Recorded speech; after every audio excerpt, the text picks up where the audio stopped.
Romanos 13 é o texto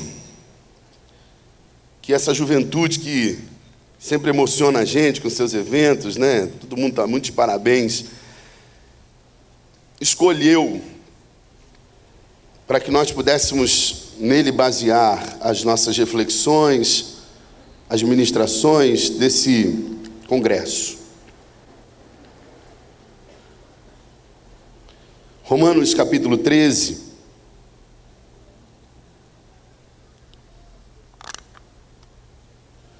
Romanos 13. Nós vamos ler apenas o versículo 11. Se você encontrou, acompanhe mentalmente a leitura da palavra de Deus.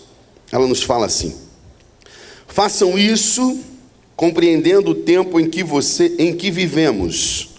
Chegou a hora de vocês despertarem do sono, porque agora a nossa salvação está mais próxima do que quando cremos. Essa é a tua palavra, Senhor. Fale através dela aos nossos corações nesta manhã, Deus. Temos uma necessidade imensa de te ouvir. Os nossos corações estão abertos. Ó Deus, os nossos sentidos estão alertas. Nós queremos te ouvir. Queremos receber do Senhor a mensagem que o Senhor reservou para o nosso coração nesta manhã, Pai. Nos dê a tua graça e fale conosco. Oramos assim em nome de Jesus. Amém. Queridos, o texto que nós lemos fala de uma recomendação, de uma orientação que o Espírito Santo dá à igreja do Senhor que estava em Roma, que é importantíssima para nós também hoje. Que é importantíssima para nós hoje, que será importantíssima enquanto tiver a igreja do Senhor aqui na terra. Nós estamos diante de uma revelação que foi compartilhada com a humanidade há cerca de 2 milênios atrás, mas que não caducou e não vai caducar. Existem algumas orientações que caducam. Existem alguns conselhos que já não servem mais. Vocês se lembram que há alguns anos atrás, talvez tenha gente aqui que se lembre, alguém disse que nós tínhamos que fazer o curso de informática. Antes ainda disseram que nós tínhamos que fazer um curso de datilografia, porque aquilo ali era o futuro. Quem não tivesse curso de datilografia ia ficar no passado, né? Orientações. Não sei se você se inscreveu no curso de informática. Eu me inscrevi. Eu acho que nem existe mais curso de informática. Existe, irmãos? Nunca mais vi uma placa. A não ser que está em Piúma. Está muito atrasado Piúma mesmo. Talvez a informática nem tenha chegado lá. Mas antigamente, sentávamos diante do MS-DOS. Quem teve que decorar aqueles diretórios, né? Já até esqueci aquilo. Alguém dizia assim: faça esse curso. Hoje, nós quase não usamos mais computador. Estamos no smartphone. E está tudo aqui, né? Hoje todos os equipamentos que a gente usava separadamente estão compactados num único aparelho. Informações e orientações que passam. Orientações da moda, por exemplo, passam. Aquela calça de boca larga embaixo, apertadinha em cima. Já imaginaram o pastor Edmilson aqui em cima? Com aquela calça bem larga, desse jeito sóbrio dele. Essa é uma coisa linda. Há uns 30 anos... atrás, 40, estava atual e todo mundo estava correndo atrás de seguir essa orientação. Hoje não se segue mais. Entretanto, queridos, na palavra de Deus nós encontramos orientações, direcionamentos que não caducam. E a palavra de Deus para nós, nesse dia, nos fala a respeito de algo primordial para a nossa vida. Nós, como cristãos, como crentes no Senhor, precisamos estar alertas, irmãos. Alertas. Você sabe que a segunda causa de acidente no trânsito no Brasil, segundo o Denatran, é o sono. As pessoas sentam no volante com sono e o sono tira delas a vivacidade, a atenção, atrapalha nos seus reflexos. 30% dos acidentes de trânsito que acontecem no Brasil acontecem por causa do sono. As pessoas sentam sem a atenção que precisam para desenvolverem aquela tarefa no volante elas se deslocam sem a atenção, sem os reflexos, sem a percepção, sem a sensibilidade que precisam para fazer aquele trabalho, e elas não terminam bem. Se nós, como servos de Deus, na direção da nossa vida, não estivermos alertas, queridos, nós também poderemos ser contados na estatística daqueles que sofreram um acidente por causa do sono. E isso não é de Deus. Quando você e eu olhamos a palavra do Senhor, nós vamos ver que ela desenvolve uma relação muito estreita entre a palavra sono e morte. Quando nós olhamos para as orientações que o apóstolo Paulo dá para a igreja a respeito da ceia, em 1 Coríntios, por exemplo, capítulo 11, versículo 30, ele fala assim, por causa disso há entre vocês muitos fracos, doentes e muitos que dormem. O sono aqui não é aquele cochilo que a gente tira para descansar, senão as duas palavras anteriores seriam diferentes. Ele diria assim, tem muita gente entre vocês, pode até dizer que está fraco, cansada e até dormindo, mas olha a progressão do texto. Ele fala, tem gente, vou puxar um pouquinho mais para trás, tem gente no nosso meio que está saudável, mas tem gente que está fraco, tem gente que já ficou doente e tem gente que já morreu. A progressão é essa. O dormir aqui representa a morte. Quando ele fala em 1 Tessalonicenses capítulo 4, versículo 13, ele diz assim, irmãos, não queremos que vocês sejam ignorantes quanto aos que dormem. E quando ele fala aos que dormem, ele não está falando de quem está tirando um cochilo, ele está falando de quem está morto. E completa dizendo, para que não se entristeçam como os outros que não tem esperança.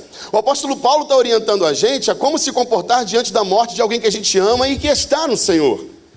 Ele disse assim, vocês não devem estar ignorantes em relação àqueles que dormem.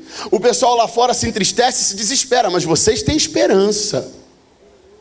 É o que ele está dizendo, mas eu quero chamar a atenção para o fato de ele usar a palavra sono ou dormir para falar da morte. Quando nós olhamos para Efésios, e o que o apóstolo Paulo fala aos Efésios, capítulo 5, versículo 14, ele diz assim, por isso é que foi dito, aqui ele junta as duas palavras no mesmo texto, desperta tu que dormes. Ele completa dizendo, levanta-te dentre os mortos. Ele está falando para a mesma pessoa, mas no início ele diz, você está dormindo, tem que acordar, você está morto, devia ressuscitar, para que a luz de Cristo possa brilhar em você, e Cristo resplandecerá sobre ti. A gente vê uma relação muito íntima entre essas duas palavras, que são diferentes para nós, mas a Bíblia trata como representando a mesma coisa em alguns momentos. O que nós podemos entender com isso, queridos, é que quando o Senhor nos chama para despertar, pode ser que Ele esteja falando de um simples sono, de um simples cochilo, mas pode ser que Ele esteja nos chamando porque estamos mortos. E existem muitas pessoas que estão dormindo ou estão dormentes espiritualmente, e se ela está dormindo ou dormente espiritualmente, pode-se considerar que essa pessoa morreu no espírito. Porque o que o apóstolo Paulo fala nesse texto que a gente acabou de ler, de Efésios 5, é espiritual. Ele diz, desperta tu que dormes, levanta-te dentre os mortos. Ele chama a gente que está dormindo no espírito de gente morta. Ele diz que acabou, que morreu. Todos nós aqui já estivemos diante de alguém que está morto, irmãos. Inerte. É inanimado. Não se move, não produz, não faz. Não realiza. E eu meditando nessa palavra e pedindo a Deus uma mensagem para compartilhar com vocês aqui hoje, Ele me atraiu para esse entendimento. Daqui a pouco nós vamos ler um outro texto, mas aqui, queridos, é importante que nós refletamos a respeito da nossa vida, porque esse congresso está sendo gerado por Deus para nos despertar, meus irmãos. Não é apenas uma palavra solta para servir de base para os palestrantes ou para os pregadores ou para orientar aqueles que vão escolher a música. Isso aqui não foi escolhido aleatoriamente, isso aqui é propósito de Deus para a minha vida e para a sua. Eu não vim do Espírito Santo para cá só para participar de uma festa. Eu saí de lá falando ao Senhor: Senhor, estou indo para falar aos meus irmãos numa reunião, mas eu também quero te ouvir, através da minha própria vida, através dos outros que vão ministrar, porque se o Senhor está me levando para lá, pode ser que tenha alguma coisa na minha vida que também seja dormente e precise acordar. Nós não estamos nos encontrando à toa aqui nesses dias, queridos. Nós não estamos aqui hoje apenas porque é domingo de manhã, e domingo de manhã é dia de igreja. Deus tem um propósito na minha vida e na sua aqui nesse lugar.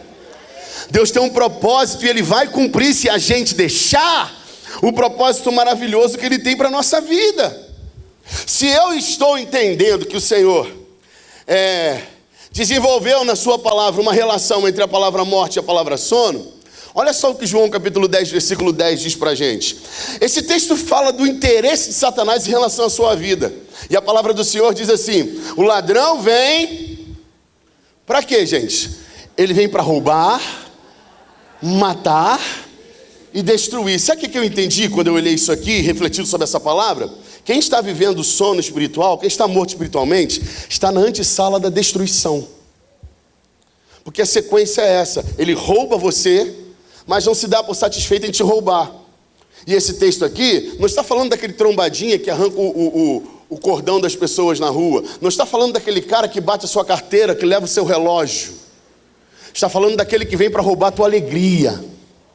Está falando daquele que vem para roubar a tua fé.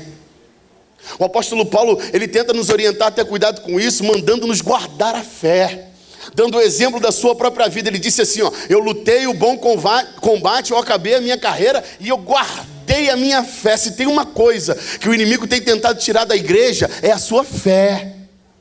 E aí usa algumas pessoas que não estão muito atentas, dá uma rasteira nelas, porque elas estão numa determinada posição de referência, para tentar minar a fé das pessoas, talvez até que vieram a Cristo por causa do testemunho ou da palavra delas. É para roubar a fé da igreja que Satanás está trabalhando, queridos. Ele vem roubar a tua alegria de servir, ele vem roubar a tua fé, a tua disposição, a tua esperança no Senhor, a tua confiança. E depois que ele faz isso, a proposta dele é te adormecer. Porque se ele te adormece, você se torna um alvo fácil para ele te destruir. A sequência é essa: ele vem para te roubar, mas ele não vai deixar você vivo depois de roubar. Ele quer te matar. Ele quer tirar a vida de Cristo e a alegria da salvação que é em você. Eu estou explicando direito, irmãos? Ele quer te adormecer, porque se ele conseguir fazer isso, você se torna uma vítima, uma presa fácil para ser destruído pelas mãos de Satanás. Quando nós olhamos para essa palavra, somos despertados pelo Senhor para olharmos para a nossa própria vida. E eu quero te pedir para abrir a sua Bíblia em Atos dos Apóstolos, capítulo 9. Nós vamos ler um texto. Eu precisava fazer essa introdução aqui com você para te explicar um pouquinho do que o Senhor tem para revelar aos nossos corações, mas em Atos 9, do versículo 32 até o versículo 35, nós vamos conhecer ou reconhecer um personagem bíblico chamado Enéas. Talvez você só tenha sido apresentado ao Enéas do Prona, que já partiu. Mas hoje, se você ainda não conhece esse sujeito, nós vamos conhecer um pouquinho dele. Atos 9, 32 a 35, a palavra de Deus fala assim: viajando por toda parte, Pedro foi visitar os santos que viviam em Lida. Ali encontrou um paralítico chamado Enéas, que estava acamado fazia 8 anos. Disse-lhe Pedro: Enéas, Jesus Cristo vai curá-lo. Levante-se e arrume a sua cama. Ele se levantou imediatamente. Aleluia. Todos os que viviam em Lida e em Sarona o viram e se converteram ao Senhor. Irmãos, se a gente está trabalhando com a ideia do sono e da morte como sendo coisas similares no mundo espiritual, Você já viu o que acontece com a gente quando a gente está numa posição assim, de obstruir a circulação no corpo? A parte que está sofrendo essa obstrução, ela fica dormente. Ela fica dormindo. Não é? Ela está dormente. Dormente é uma palavra derivada de dormir. Você já ficou com um membro dormente? Todos nós, né? Um braço, uma perna. Uma vez, eu era adolescente, estava recebendo bastante gente lá em casa. Os amigos, né? Acabou o culto, acho que a gente foi para casa depois do monte, eu não sei. Sei que nós nos espalhamos na sala de casa, dormimos no chão. E aí, eu coloquei um colchonete para mim, e um amigo meu chamado Samuel tinha um colchonete do lado, o outro dormindo no sofá ali, o outro dormindo lá numa cadeira do papai, encostado para trás. Nós nos espalhamos na sala. No meio da noite, irmãos, eu senti que tinha alguma coisa incomodando nas minhas costas. E eu deitado de barriga para cima. Parecia que eu estava deitado em cima de alguma coisa. Acordei com aquele incômodo. Aí me virei, tentando me livrar daquilo ali. Quando eu vi o que estava me atrapalhando, era o meu braço. Aí eu tirei o braço de baixo e levantei. Fiquei segurando ele assim, imagina deitado. Aí eu olhei ainda sem entender direito que aquilo que eu estava segurando na mão era o meu braço. Aí quando eu vi que era o braço, eu soltei. Só que o braço estava dormente. O que ele fez? Ele caiu. E ele caiu aonde? No nariz do Samuel. Pá! O Samuel levantou, tomou um susto, sem entender nada. Aí eu olhei, já estava mais acordado, entendi a situação. Falei, meu Deus, e virei. Mas o braço ficou. Aí o Samuel ia saber o que estava acontecendo. Quando eu olhei, que eu vi o braço, eu tive que voltar e tirar o braço, fiquei quietinho ali. Até hoje, o Samuel não sabe o que aconteceu naquela noite. Já que os irmãos não conhecem o Samuel, eu posso contar bem tranquilamente essa palavra. Mas o meu braço ficou, porque ele estava dormindo, ele estava dormente. O que acontece quando alguém fica paraplégico ou tetraplégico? O corpo está dormindo. Ele não se move, ele não se mexe. Olhemos um pouquinho para Enéas. Enéas estava passando uma situação assim. A Bíblia diz, ela não dá detalhes, que ele estava paralítico havia 8 anos. Não diz se ele era paraplégico, tetraplégico. Não diz se a sua paralisia envolvia o seu corpo inteiro ou se apenas parte desse corpo. Mas diz que há 8 anos Enéas estava paralisado. O corpo de Enéas estava dormindo. E eu olhando para essa palavra descobri que Enéas é um nome que significa glorioso. Oh, glorioso, meu Deus. Até animaria a gente a colocar o nome de um filho de Enéas, porque o significado é maravilhoso. Mas quem tem coragem, irmão? Tem algum Enéas aqui, irmãos? Não? Não tem não? Não tem como pensar em Enéas sem lembrar daquele sujeito, né, irmãos?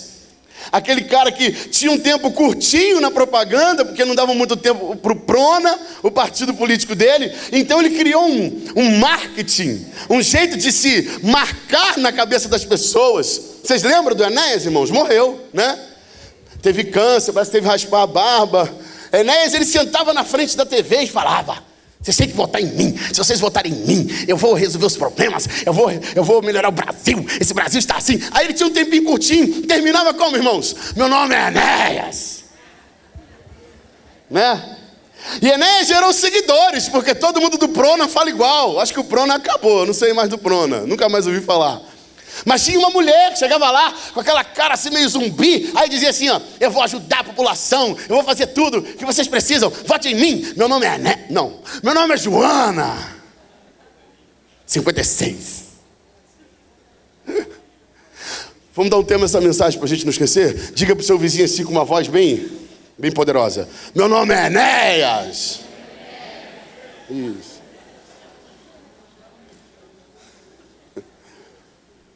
O nome desse sujeito é Enéas. E nós podemos aprender algumas coisas com a sua paralisia. Pode ser que estejamos vivendo uma condição parecida. O texto diz que Enéas estava paralítico há 8 anos. Não foi sempre assim a vida de Enéas. Alguma coisa aconteceu que o paralisou. O glorioso parou. E quando nós voltamos ao texto de Romanos, nós entendemos que os destinatários dessa palavra são os crentes da igreja. Gente que já creu, está esperando a salvação, é crente. Mas é esse tipo de gente que ouve do Senhor a palavra: acorda. Porque pode ser que nós também estejamos vivendo a condição de Enéas, paralisados. Pode ser que você esteja com as pernas funcionando, seus braços estão ótimos. Pode ser que você esteja andando por aí, se deslocando fisicamente, sem nenhuma dificuldade, e as pessoas nem saibam, talvez até nem você saiba, que teu espírito morreu. Pode ser que você esteja com um sorriso largo no rosto, trabalhando, realizando uma série de coisas materiais, talvez sem se dar conta de que, por dentro, você não está muito diferente de Enéas, dormente, adormecido, paralisado. Não foi sempre assim. Houve um tempo em que você estava viçoso, que você estava assim, pujante. Houve um tempo que a tua vida estava muito relevante, você era o glorioso, mas alguma coisa aconteceu. Eu não sei o que houve com Enéas, não sei se ele sofreu um acidente, não sei se era um problema congênito, eu não sei. O fato é que ele era são, mas ficou paralítico. Não sei o que aconteceu, houve alguma coisa, mas a sorte de Enéas foi mudada, e mudada para pior. 8 anos, cerca de 2.900 dias, deitado na cama, prostrado, paralítico, irmãos. Alguma coisa aconteceu com ele, e se você também se encontra meio paralisado, eu ouso dizer que alguma coisa deve ter acontecido contigo. E existem pessoas que paralisam, porque os seus olhos estão plantados nos homens, que falham, que caem e geram paralisias. Existem pessoas que paralisam, porque os seus olhos estão plantados nas coisas. Aí as coisas não acontecem, e elas param, elas paralisam. Existem pessoas que param na caminhada por diversos motivos. Eu não sei se você parou, eu não sei se você está paralítico, eu não sei se você está paralisado, eu não sei se você pode dizer: eu tenho paralisia de Enéas, pastor, minha vida travou, o meu ministério parou, as minhas orações não são as mesmas, eu já não sinto nada quando eu entro na igreja. Porque, queridos, é muito fácil nós entrarmos aqui, levantarmos as nossas mãos físicas, darmos glórias a Deus com a nossa voz, mas estar espiritualmente morto, gente. Eu não tenho a menor dúvida de que tinha gente aqui ontem, no meio daquela atmosfera poderosa, que não estava sentindo nada. E se isso aconteceu com você, querido, deixa eu te dizer, você está morto. Talvez entra na igreja, ouve o nome Jesus e não sente mais nada. Talvez estejamos vivendo um tempo em que diante da palavra a gente fica com sono. Talvez estejamos vivendo um tempo em que já não nos emocionamos mais quando ouvimos uma música, uma melodia, quando lemos um texto sagrado ou escrito por um homem que fale sobre a cruz, sobre o nosso Deus. Isso é morte espiritual, querido. E a morte espiritual não fica estampado na testa do sujeito dizendo: estou morto, não. Não fica estampado na camisa dizendo: estou paralítico. Não é assim. Infelizmente existem muitos bons atores caminhando nas igrejas por aí, meus irmãos. Muita gente que está dizendo aqui fora que está tudo bem, mas que aqui dentro está mal. Eu acho que eu falei isso aqui quando eu vim aqui há um tempo atrás. Na nossa igreja nós desenvolvemos uma coisa que a gente chama de TSD. Eu falei isso aqui, não falei? Sigla de tempo a sós com Deus. Aí eu estava fazendo discipulado, o atendimento lá de um dos meus discípulos, ele falou assim para mim: pastor, que a gente criou uma regrinha para ajudar a criar o hábito, para forçar as pessoas a desenvolver isso daí, porque hábitos muitas vezes, aliás, sempre precisam ser forçados no início. Até ele se tornar um hábito, é uma coisa que eu forço para fazer. Aí nós criamos uma regrinha, vamos colocar lá no WhatsApp, TSD ok todos os dias.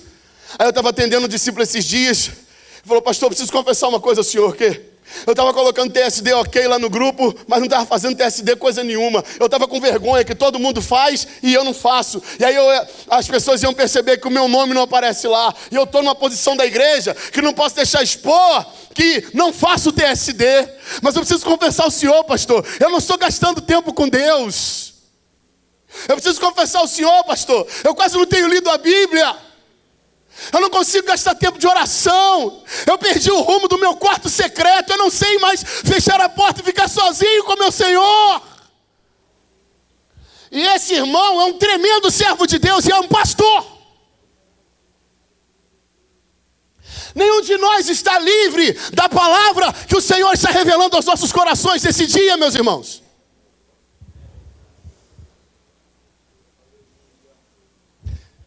Eu falei aqui pouco sobre sono no volante. Eu já cochilei no volante. Meu pai estava vivo ainda, já querido. Meu pai estava vivo ainda, eu falei para ele assim, no começo da minha carreira como motorista, eu falei assim, gostar tanto de dirigir, né? Aquela coisa que você fica... Eu falei assim, pai, é um absurdo, né? Como que pode ter alguém que dorme no volante? Ele falou assim, filho, cuidado com essa palavra. Cuidado com isso. Eu falei, é impossível. Cuidado com isso. Aí um dia eu estava viajando do Rio para Piúma. Piúma, fala, Piúma. Isso. Sabe o que eu percebi, irmãos? Olha para mim, eu estava assim, dirigindo, né? No volante. Eu percebi que eu fiz isso aqui, ó. Deve ter durado 1 segundo. Porque o carro não desviou nem nada. E eu estava numa reta, graças a Deus. Mas eu fiz isso aqui. Eu só me dei conta quando eu fiz assim, ó. Gente, meu coração foi assim, ó. Veio uma descarga de adrenalina no meu organismo. Primeiro posto que teve, eu parei o carro. Todo mundo dormindo no carro. Falei, gente, ó, quem quer ir no banheiro, vai agora. A hora é essa. O pessoal saiu do carro, eu deitei o banco para trás, dormi 2 horas. O pessoal rodando do lado de fora do carro. Já fomos? Então espera aí mais um pouquinho. Às vezes nós achamos que nunca vamos dormir no volante. Às vezes nós achamos que nunca vamos cair numa tentação. Às vezes nós nos achamos fortes. Mas deixa eu te dizer uma coisa. Essa palavra é de Deus e é de Deus para a igreja. E o Senhor disse assim, ó, aquele que estiver de pé, cuide-se para que não caia. Está na hora de você fazer uma avaliação. Esse negócio de dormir no volante é tão sério que os carros estão desenvolvendo agora um negócio chamado antifadiga. Você já viu isso, né? O carro vê que você está com sono, irmão. Como que faz uma coisa dessa, né? Você está lá com sono, o carro te manda alertas para você acordar. Alguma coisa vai acontecer. O volante treme, a cadeira sacode, eu não sei. Meu carro é daquele que não tem quase nada de acessório, né? Mas se você já teve um carro desse, de antifadiga, ele deve te despertar de alguma forma. É tão sério esse negócio do sono, e nós não podemos brincar com isso, queridos. Nós não podemos brincar com isso. E se você está passando uma situação dessa, como Enéas, paralítico, Enéas, 8 anos, não sei quanto tempo você, eu já vou antecipar uma profecia que o Senhor me deu para compartilhar contigo aqui hoje. Pedro chegou para Enéas e disse para ele assim, ó, Enéas, o Senhor vai te curar. Então use essa autoridade de profeta que você tem, diga à pessoa que está do seu lado, Enéas, o Senhor vai te curar. E eu quero profetizar que este congresso é um divisor de águas de Deus na tua vida. Ele vai te curar. Aleluia. É um divisor de águas de Deus para a minha vida. Também quero sair daqui curado. Se tem alguma área da minha vida, do meu ser paralisado, eu quero que esse negócio volte a funcionar rápido, porque eu quero ser útil nas mãos do Senhor. Eu não quero ser um peso para a igreja, nem para os meus irmãos. Uma das características de quem está vivendo a paralisia de Enéas, irmãos, esse sujeito vive uma vida apática, opaca, sem cor, sem vida. Imagina o que é ficar sentado, deitado numa cama, o dia inteiro. Eu tenho assim alguém na minha família, a sogra da minha mãe. Minha mãe se casou novamente, meu pai faleceu em 2004, eu fiz o casamento da minha mãe em 2010. Aí a mãe do José, o meu padrasto, veio morar com eles. Ela morava no Rio e foi para Piúma. Fala, Piúma. Aí, a velhinha ela é cega, totalmente. E ela está encruando, ela já é bastante idosa. E ela está encolhendo, está magra. Ela já não consegue mais levantar da cama, ela já não consegue mais, irmãos. Quando eu vou na casa da minha mãe e o José já se acostumaram com aquela situação. Mas eu fico aflito. Eu estou hospedado na casa da minha mãe por causa do resguardo da Gil. Eu estou angustiado. Ela não sai daquele quarto. Ela sai para ir ao banheiro e volta para lá. Aí às vezes eu vou lá no quarto bater um papo com ela. Ela tá sentada na cama, irmãos. Parada, paralisada, ela já não consegue andar mais. Sentadinha na cama, assim, sozinha no quarto.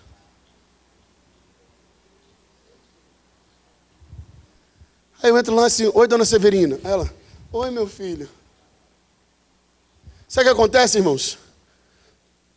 A janela do quarto, se ela pudesse ver, ela veria tudo mudando lá fora. A cor do dia, se está azul, se está nublado, se tem céu, se tem sol, se está chuva. Ela veria tudo lá fora, mas o quarto dela é igual. No quarto dela não muda nada. E se alguém quiser mudar uma cortina ou outra para dar uma variada, eu acho que a dona Severina é o melhor exemplo. Porque ela está cega. E olha o que Jesus disse. Aliás, o apóstolo Paulo já deu o texto de Efésios 5,14. Quando você acorda e ressuscita, é que você vem para a luz. Porque quando você desperta do sono e sai da morte, a luz de Cristo brilha em você. Quem está dormindo, quem está morto espiritualmente, está vivendo em trevas. Não muda nada ali. A vida do sujeito é sempre a mesma coisa, é uma vida opaca. É uma vida vazia. Eu ia trazer uma foto para postar ali para vocês. Puxa, esqueci de entregar para o rapaz, eu até trouxe. Mas a foto de um besouro, você já ouviu falar num besouro chamado clavigerite? É uma espécie, só em Piúma que tem. Eu acho que esse besouro até já está em extinção. Já está extinto, eu acho. Eu fiz uma pesquisa sobre esse cara, fiquei impressionado. Clavigerite ele tem várias aparências, ele não é só ele não tem uma aparência só. Porque dentro de uma espécie tem muitas variações. Você vê o cachorro, por exemplo, tem cachorro desse tamanho, tem cachorro desse tamanho. Então é cachorro, tudo é cachorro. Você olha o clavigerite, ele tem vários formatos. Mas ele parece quase sempre uma barata.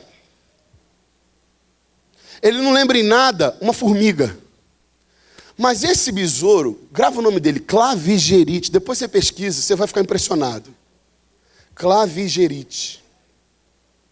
Esse besouro, que não tem nada de aparente com a formiga, ele emite uma substância química que tem o poder de entorpecer as formigas. Aí elas ficam meio lesadas. Tem um pastor amigo meu que foi botar um aquário para bateria na igreja. Aí ele mesmo estava montando o aquário, ele passou o dia inteiro com cola dentro do aquário, ele saiu de lá assim, irmão. Aleluia. Cheirando colo o dia inteiro, pastor. Ainda bem que ele tinha culto naquele dia, porque ele estava meio... As formigas, elas entram em contato com essa substância química e ficam meio lesadas. E sabe o que acontece com elas, irmãos? Pasme. Ela olha o clavigerite e tem uma ilusão. Ela tem uma visão. Ela acha que o clavigerite é uma formiga. Olha só. O cara parece uma barata. Mas ele consegue convencer as formigas de que ele também é uma formiga. Aí sabe o que elas fazem? Elas o recebem na colônia. E ele entra. Apáticas, opacas, bobadas, vazias, enganadas, iludidas ou desiludidas, as formigas dão as boas-vindas para o clavigerite. Você sabe o que esse demônio faz, irmãos? Ele acaba com a noite de núpcias da formiga-mãe. Ele come os óvulos, ou larvas, das formigas. Destrói tudo, e elas lá. Aí tu sabe o que esse sem vergonha faz? Tinha que ser instinto mesmo, irmãos. Ele põe os óvulos dele lá. Aí as formiguinhas ficam lá, chocando.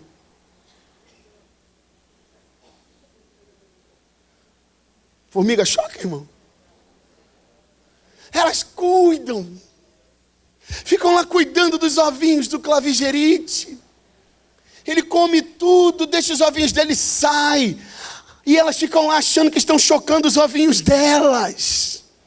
As larvinhas dela. Quando nascem os bichinhos, elas olham para aqueles clavigeritinhos e dizem assim, é a cara, e vai ficar igual a Gil, né? É a minha cara esse clavigerite aqui. Vocês não falam isso para ela não, irmãos. Porque o Clavigerite não tem nada a ver com elas. Mas elas olham para eles e dizem, é a cara da mamãe. E elas cuidam deles. Eles se desenvolvem e devoram. E o ciclo de destruição na colônia só acaba quando a colônia inteira é destruída. Gente, quem está morto, quem está dormente, vive assim. Iludido pelo diabo, ele vai arrastando, deixando Satanás plantar seu lixo, depositar seus óvulos na vida. Nós precisamos, queridos, estar atentos, acordados para tirar o lixo da nossa vida. Esse que o diabo vem colocando, porque não existe parasitas num lugar limpo. Agora, deixa o lixo na sua casa. O que vai aparecer lá, irmãos? Vai aparecer rato, aparece barata, aparece um monte de destruidores. O diabo vem, soca o lixo dele na vida do apático, mas ele não está nem aí para nada, irmãos. Ele não está sentindo nada. Quando eu estou fazendo atendimento no meu gabinete e encontro um casal que está brigando, eu fico mais animado do que quando eu encontro um casal que fala assim, pastor, esse homem aí, ó, só chega mais de meia-noite em casa.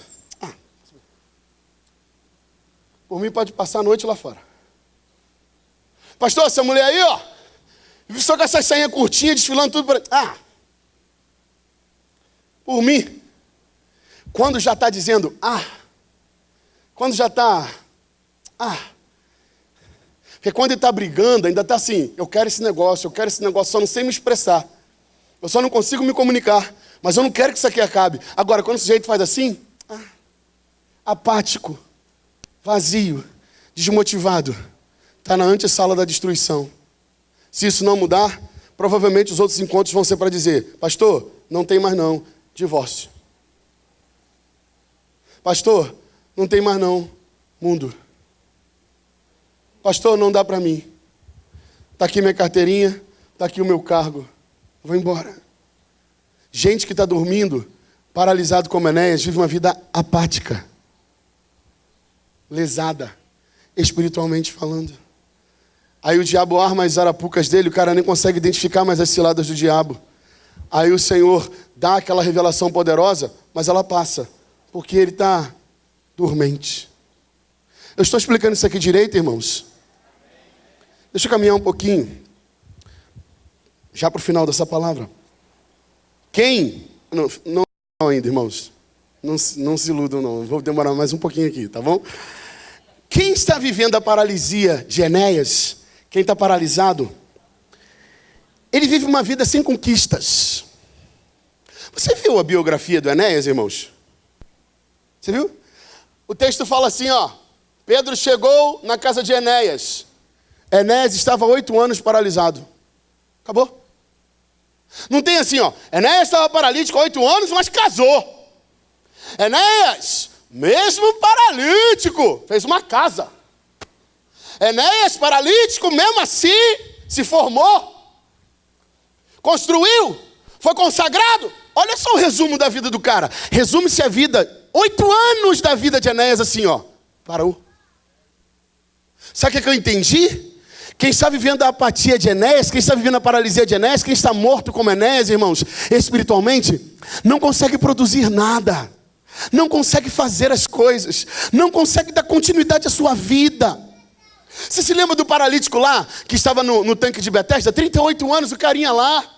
Não mudou nada na vida daquele homem. 38 anos na beirada do tanque, sem conseguir resolver o seu problema. 38 anos parado ali, sem conseguir ver nada mudar, irmãos. Eu tenho 34 anos de idade. Põe mais 4 anos na minha vida, era o tempo que o cara estava ali. E nada mudava na sua vida. E nada mudava na sua casa. Nada mudava para sua família, meus irmãos. Já vamos chegar no mês de agosto, é amanhã, o dia do aniversário da minha Gil, 1º de agosto. É amanhã.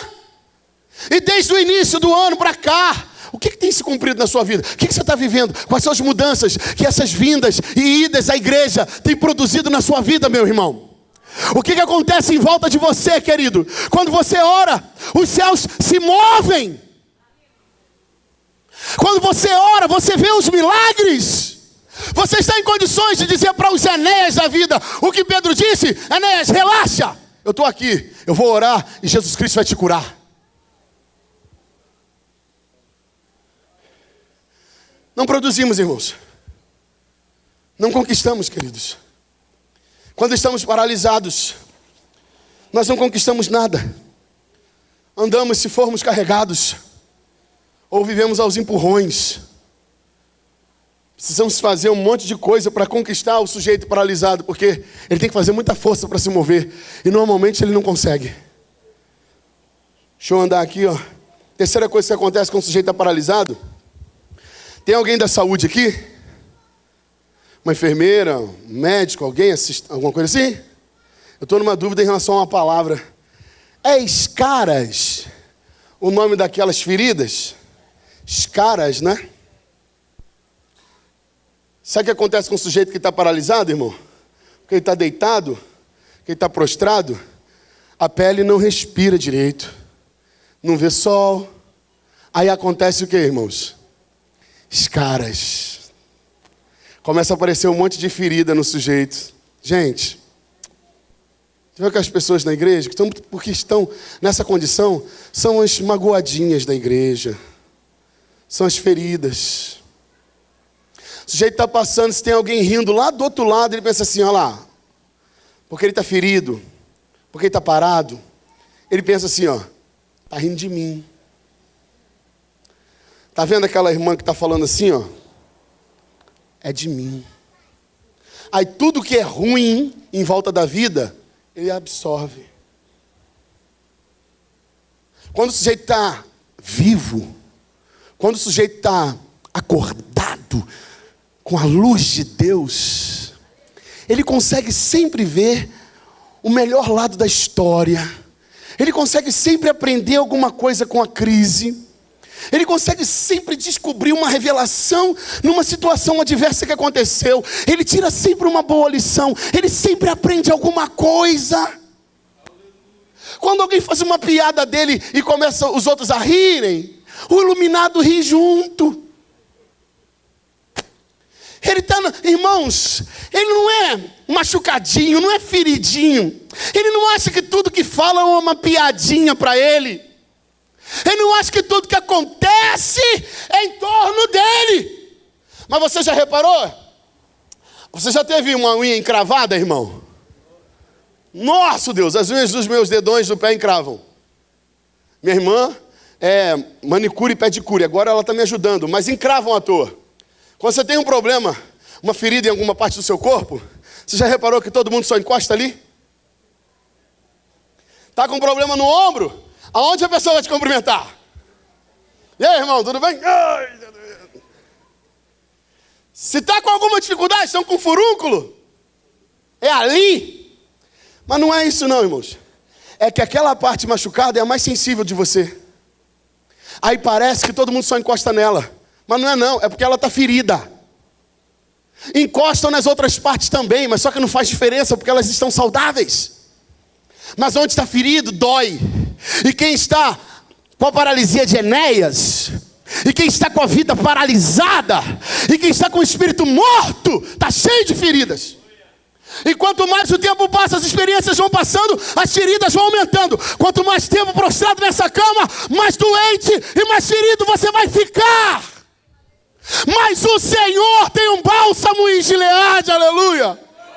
E Ele quer sarar essas feridas, querido. Ele quer tornar você uma pessoa saudável, feliz, animada, que ri das piadas. Acho que tem graça. Ele quer tirar as feridas de você. E deixa eu te falar uma coisa, querido, em nome de Jesus. Todo lugar por onde Jesus passou e teve espaço para agir, Ele foi relevante. Deixe o Senhor ser relevante na sua vida, meu irmão. Ele chegou em Nazaré, as pessoas não criam nele, e diz a Bíblia, ele não pôde fazer muita coisa ali, mas onde as pessoas acreditavam, onde as pessoas abriam a porta, ele chegava e deixava uma marca. E Ele quer te marcar hoje, Ele está te sacudindo para te dizer, eu tenho coisas poderosas para fazer na sua vida. Eu tenho coisas extraordinárias para realizar em você e através de você. Então, em nome de Jesus, chega de feridas, chega de escaras, chega dessa cama, meu irmão, chega desse sono que está prejudicando tanto a sua vida. Chega. Vamos sair. Pergunta para quem está do seu lado aí. E aí, vamos sair da paralisia então? Primeiro conselho de Deus para sair. Número 1, reconheça que está dormindo. Reconheça que está morto. Reconheça. Você já viu a dificuldade que nós temos de assumir que estávamos dormindo, irmãos? Alguém liga para você no seu dia de folga, 10 da manhã, e você está dormindo. Aí como você atende? Você fala assim, ó. Alô? Porque você quer dar impressão para o outro que tu tá já suado, né? Ativo. Aí você, espera só um minutinho. Alô? Para a pessoa do outro lado achar que você já acordou. A gente tem uma dificuldade enorme de dizer, alô. Aí alguém do outro lado fala assim, ô irmão, tá dormindo aí? A gente fala, hoje pastor Edmilson entrou no quarto que eu estava dormindo. E eu não estava mesmo. Aí você, ó, desculpa te acordar aí. Eu falei assim, não estou dormindo não, rapaz. Estou acordado aqui. Por quê? Qual o problema de dizer? Não, eu estava dormindo. Qual a dificuldade de acordar de manhã e falar assim, ó, eu não tinha que trabalhar hoje, vou dormir mais um pouquinho. E alguém te ligar para você dizer assim, alô? Tá dormindo aí, irmão? Nós temos um amigo lá em Piúma que dorme demais. Dorme demais. Aí a mãe dele fica sempre protegendo ele para a gente não chamar ele de preguiçoso.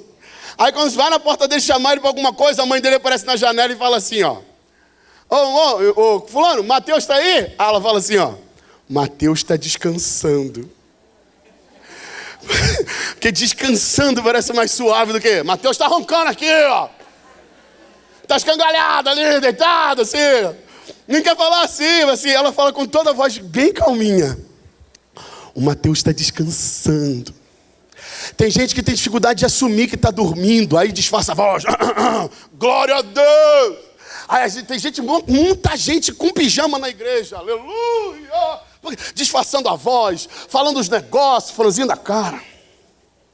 Quando vem aquela palavra, né, irmão? Dormindo. Disfarça a voz para atender o telefone. Disfarça a voz para dar glória a Deus. Disfarça a voz para abrir um sorriso. Mas deixa eu falar uma coisa para você, irmão. Não dá para enganar as pessoas, não. Quem te atende do outro lado sabe que tu estava dormindo. Aí tem uns que falam assim, ó. Alô? Tô rouco aqui, rapaz, você sabe, né? Ontem teve um culto. Passa meia hora, o rouquidão vai embora. E se chamar você lá na porta, como é que você faz? Eu soube que se você abrir o congelador, enfiar a cara dentro assim, ficar assim, desincha na hora o rosto.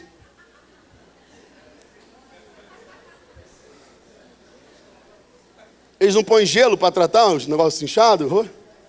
Faz assim, ó. Abre o congelador e fala assim, já vou. E vai desenrugando esse negócio. Ninguém vai saber que você está dormindo, irmão.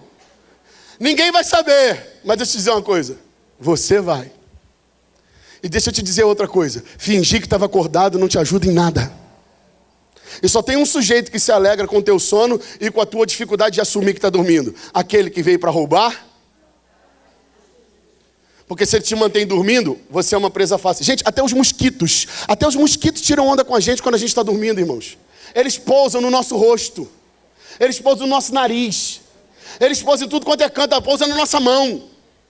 Eles não têm o menor respeito por nós quando nós dormimos, irmãos. O menor respeito. Até os mosquitos tiram onda com a nossa cara quando a gente está dormindo. E a gente dorme, meu filhinho Victor, com 6 dias de vida. Está lá, acordou, na bochecha. O mosquito falou assim na cara da Gil: mordi teu filho. Mordi não, piquei. Eles não respeitam o sono da gente. O diabo ele não vai ter pena porque você está dormindo. Então reconheça em nome de Jesus. Reconheça. Se tiver que passar uma vergonhinha, passe, mas acorde. Porque esse é o primeiro passo para você ser abençoado pelo Senhor. Reconheça que está paralítico. Reconheça. E peça ajuda, irmão. Tem gente muito orgulhosa, gente. A gente precisa engolir isso. Estava trabalhando em Guarapari um dia. E aí veio um mendigo, me pediu dinheiro para comprar comida. Aí eu estava sem dinheiro. Falei, amigo, não tenho dinheiro não. E antes que eu pudesse falar assim, mas come aqui, eu vou passar o cartão para mim e vou passar também para você. Ele falou assim, tá bom, obrigado, Deus te abençoe. Acho legal que às vezes eles abençoam a gente, né? Deus te pague, dê saúde. Aí saiu, atravessou a rua e foi lá para o outro lado. Parou na lanchonete. Aí eu falei, opa, ele foi lá na lanchonete, é a minha oportunidade. Vou atravessar a rua e vou lá. Cheguei lá, chamei o dono da lanchonete e falei o seguinte, olha, vou deixar aqui um valor para ele consumir. Quero pagar o lanche dele. Você passa cartão aí? Sabe o que o mendigo fez, irmão? Botou a mão em mim e falou o seguinte, não precisa.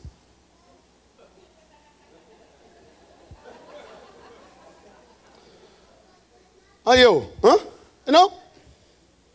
Aí eu fiquei assim, com pena. Um sujeito, naquela situação ainda tão orgulhoso. Aí o dono da lanchonete falou assim, quê? Não precisa? Quem vai pagar então, meu filho? Porque você veio aqui pedindo comida para mim, perguntando se tinha um restinho, se tinha uma sobrinha.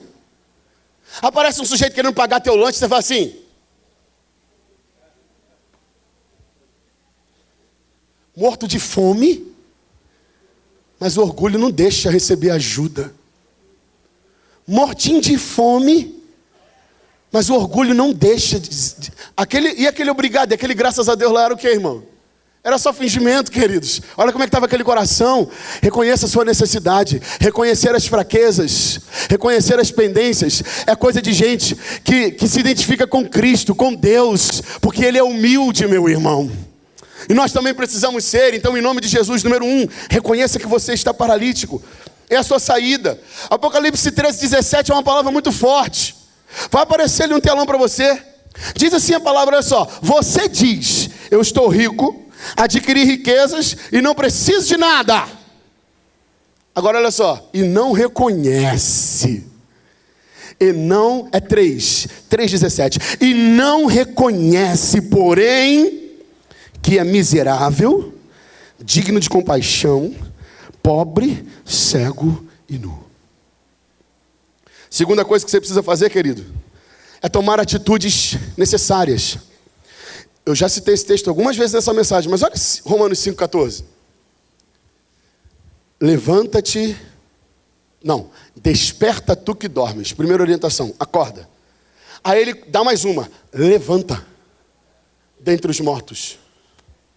E Cristo te esclarecerá, te iluminará, resplandecerá sobre ti. Aqui, não adianta acordar. Quantos aqui já passaram aquele aperto do vou dormir mais 5 minutinhos?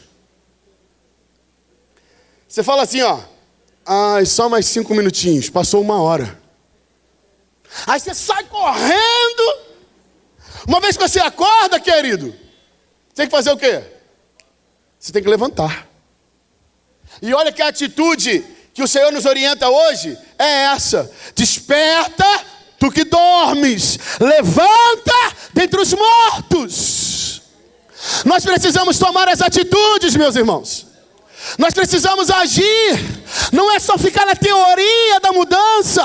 Temos que ir para a prática. Precisamos viver esse negócio de verdade. Atitudes são importantes.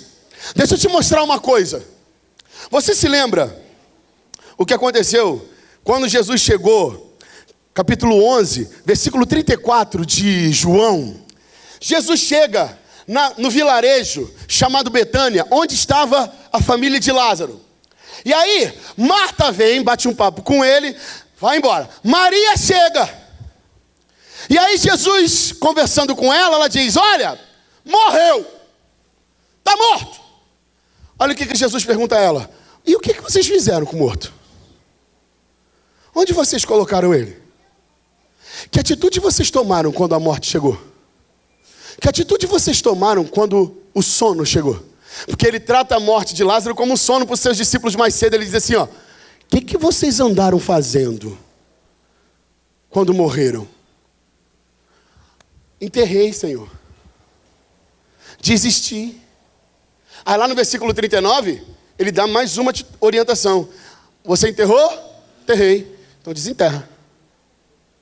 Porque no versículo 39 ele diz assim, ó: tirem a pedra. Ele primeiro diz: o que você fez com a morte? Com o sono? O que você fez? Ah, eu enterrei. Enterrou? Olha como é importante para Deus o que nós fazemos diante dessa morte, diante desse sono. O que você andou fazendo quando Lázaro morreu? Enterrei. Ah, enterrou? Enterrei. Alguns pregadores, eu também já disse isso, diz que Jesus falou assim, ó: tirem a pedra, porque ele só faz o que a gente não pode, e o que a gente pode ele não faz. Eu concordo com isso também. Mas Jesus manda tirar a pedra, segundo a revelação de Deus para mim aqui, para essa mensagem, porque foram eles que botaram aquela pedra. Ele disse que Lázaro não ia morrer. Então por que enterraram? Se eles enterraram, eles que desenterrem. Você sabe quem é que mandou tirar a pedra? Aquele que deu uma ordem e o vento parou. Aquele que deu uma ordem e o mar cessou. Aquele que deu uma ordem e os pães se multiplicaram. Ele não tem consideração nenhuma com as leis da física. Ele podia dizer: pedra, sai! Podia ou não, irmãos? Mas foram vocês que botaram essa pedra aí. Vocês tirem. Olha como as atitudes que nós tomamos são importantes. Tome atitudes. Mas não tome atitudes destrutivas em relação à sua situação. Tome atitudes construtivas. Tome atitudes que vão tirar você dessa situação e levar você para um lugar melhor. Em terceiro lugar, olha só o que Pedro disse para o Enéas. Enéas, levanta daí e arruma sua cama. E aqui, essa madrugada, eu estava orando, pensando nisso aqui, queridos. E o Senhor falou comigo assim, ó: filho, quando você levanta da cama, que você acorda com a intenção de voltar para ela, você arruma? Não. Você levantou só para ir ao banheiro, você dobra as coisas? Você estica o lençol? Não, vou só no banheiro, já estou voltando. Tem gente que conversa com a cama, irmão. Tem gente que gosta tanto de dormir que fala assim: ô, caminha, estou indo trabalhar, estou indo ali, mas fica aí, hein, eu já volto. Já eu estou aí. Eu sei que você vai sentir a minha falta, eu também vou. Fica aí. Essa pessoa não arruma a cama não, irmãos. Ela deixa a cama sempre pronta para voltar. Mas olha só a palavra de Pedro, que é do Espírito Santo para você e para mim. Quando você levantar dessa cama, faz favor, arruma. Porque você não vai mais voltar para ela. Quando você levantar dessa cama, você dobra tudo, bota as coxas, bota tudo. Eu nunca entendi. A minha Gil é muito caprichosa. Ninguém vai no nosso quarto.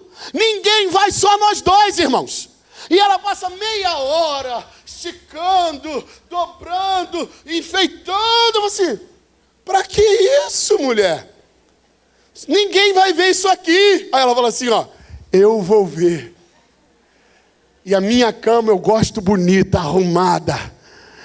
Eu vou ver. Aí tem dia que ela pede para eu arrumar a cama. É um desafio. Vou para a internet, como arrumar uma cama do jeito que agrada a mulher. Aí estica, puxa, bota o negócio por baixo, dá um nó para ele não sair. Bota a almofada assim. Tentando agradar. Para que arrumar aquela cama? Ninguém vai lá. Arrumar a cama é para não voltar. E eu quero profetizar sobre a tua vida aqui. Você não vai sair daqui desse congresso para voltar para a cama, vai, filho? Então, em nome de Jesus, levanta dessa cama e arruma esse negócio. Enche de almofada, irmão. Enche, decora essa cama. Você não vai mais voltar para ela. Chega desse sono pesado que te arrasta para a cama o tempo inteiro. Deus está te trazendo vida. Ele está te chamando para a ressurreição. E como Jesus parou na porta do sepulcro de Lázaro, Ele para hoje diante dessa igreja e diz: Lázaro, eclésia, sai daí, vem para fora. Eu quero você vivo. Eu quero você acordado. Eu quero você vivo. Sabe por que Jesus demorou para dizer essa palavra para Lázaro? Porque muita gente tinha que ser edificado com aquele milagre. Você viu o que aconteceu com a cidade de Lida, com a cidade de Sarona, quando Enéas levantou, irmão? A galera ficou sabendo do que aconteceu com aquele homem, e toda a cidade de Lida e de Sarona se converteram ao Senhor. Está faltando muita gente se levantar, e eu creio, quando você se levantar, quando essa igreja inteira estiver de pé, vai haver uma explosão de crescimento, vai haver uma explosão de salvação, vai haver uma explosão de conversão. Deus vai fazer uma obra poderosa na sua vida, e através dela, aleluia. Você crê nessa palavra, irmão? Então receba a palavra de Deus que te diz: levanta, levanta, levanta, arruma a sua cama. Eu quero usar a tua vida para mostrar às pessoas que te conhecem o que eu sou capaz de fazer. Eu quero usar a tua vida. As pessoas vão olhar para você e vão se espantar dizendo: é ele, é ela. Estava sempre cabisbaixo, estava sempre chorando, agora está sempre cantando, aleluia. A vizinha dos fundos da minha mãe também é minha ovelha. Que quiser ouvir uma pessoa cantar, vai lá para a casa da minha mãe. Ela passa o dia inteiro, irmãos. O dia inteiro. Tem um repertório enorme, vasto. Canta todo tipo de estilo musical evangélico. Ela vai do Eram 100 Ovelhas até o Tira o Pé do Chão, irmãos. O dia inteiro cantando, o dia inteiro vivendo. Mas não foi sempre assim. E eu quero te dizer que estar vivo é de Deus para você. Que estar alerta e acordado é de Deus para você. Então levante, desperte você que está dormindo. Saia do meio dos mortos e receba a luz de Cristo que quer brilhar sobre a sua vida. Aleluia. Fique de pé, literalmente, meu irmão, em nome de Jesus.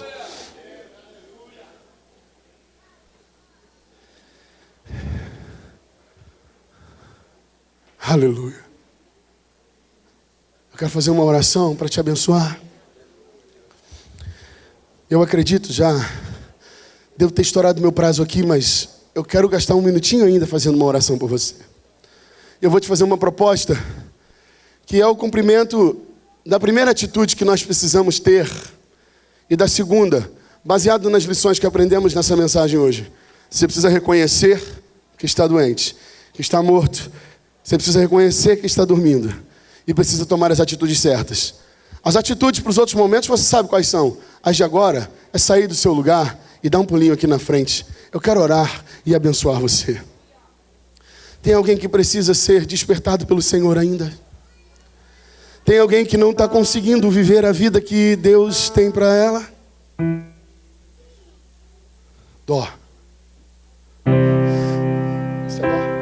Sol. Mestre, eu preciso de um milagre. Restaura minha vida, meu estado. Faz tempo que eu não vejo a luz do dia. Estão tentando sepultar minha alegria. Cancelados. Lázaro ouviu a sua voz quando aquela pedra removeu. Depois de 4 dias ele reviveu. Mestre, não há outro que possa fazer aquilo que só o teu nome tem todo o poder. Eu preciso tanto de um milagre. Remove a minha pedra, me chama pelo nome e muda minha história. Ressuscita os meus sonhos, transforma minha vida e faz um milagre. Me toca nessa hora, me chama para fora e ressuscita-me. Diga isso. isso. Mestre, eu preciso de um milagre. Peça a Ele. Transforma minha vida, meu estado. Faz tempo que eu não vejo a luz do dia. Estão tentando sepultar minha alegria, tentando ver meus sonhos cancelados. Deus, Lázaro ouviu a sua voz quando aquela pedra removeu. Depois de 4 dias ele reviveu. Mestre, não há outro que possa fazer aquilo que só o teu nome tem todo o poder. Eu preciso tanto de um milagre. Remova minha pedra, me chama pelo nome, muda minha história, ressuscita os meus sonhos, transforma minha vida e faz um milagre. Remova nessa hora, oh Deus, me chama nessa, aleluia, e ressuscita-me. Tu és a própria vida, a força que há em mim. Tu és o Filho de Deus que me ergue pra vencer. Senhor de tudo em mim, já ouço a tua voz me chamando pra viver uma história de poder. Tu és a própria vida, a força que há em mim. Diga isso. Tu és o Filho de Deus que me ergue pra vencer.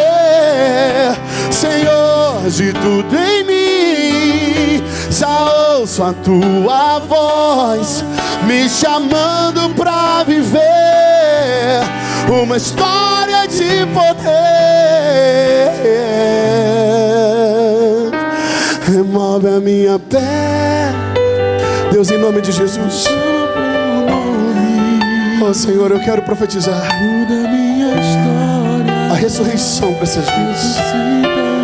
Desperta-os nesta manhã, Senhor.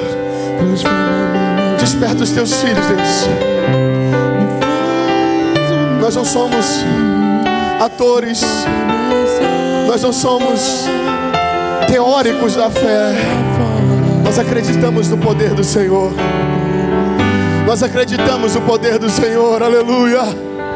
Nós acreditamos que o Senhor tem condições de parar diante de nós hoje e expulsar a apatia e jogar para longe a nossa insensibilidade, a nossa falta de atenção. Nós nos despertamos para Ti hoje, Senhor.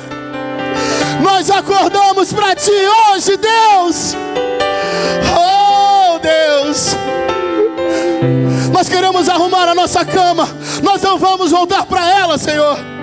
Nós arrumamos a nossa cama hoje, não vamos voltar para ela, Senhor. Oh Deus, que toda frieza espiritual, que todo sono e toda apatia espiritual, Senhor, seja desfeita agora, Pai. Oh, em nome de Jesus, em nome de Jesus, que ministérios sejam ressuscitados aqui neste dia, que famílias sejam transformadas, ressuscitadas aqui neste dia, Deus. Nós não queremos viver uma vida irrelevante, Senhor. Queremos produzir, Deus. Nós somos criados para produzir, Senhor. Fomos criados para resolver problemas.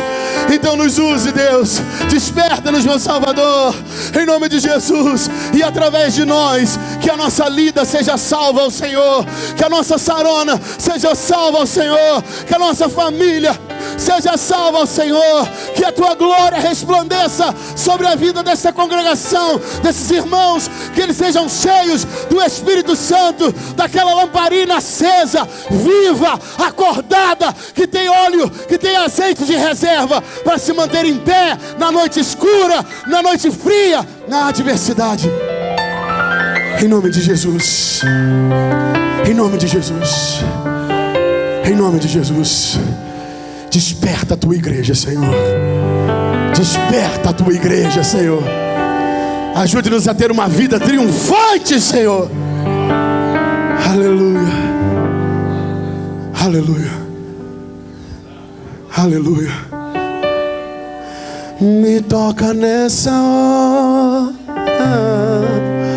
me chama para fora, ressuscita-me. Levante as suas duas mãos o mais alto que você puder e diga: eu acordo para ti, Senhor, e vou me manter alerta, Senhor, e nenhum sono nesse mundo vai me dominar, porque eu recebo a vida, eu recebo a unção, a luz que vem de ti, para me manter alerta, Senhor, acordado, Senhor, vivo, Senhor, em nome de Jesus. Aplauda fortemente o Senhor, Ele é digno.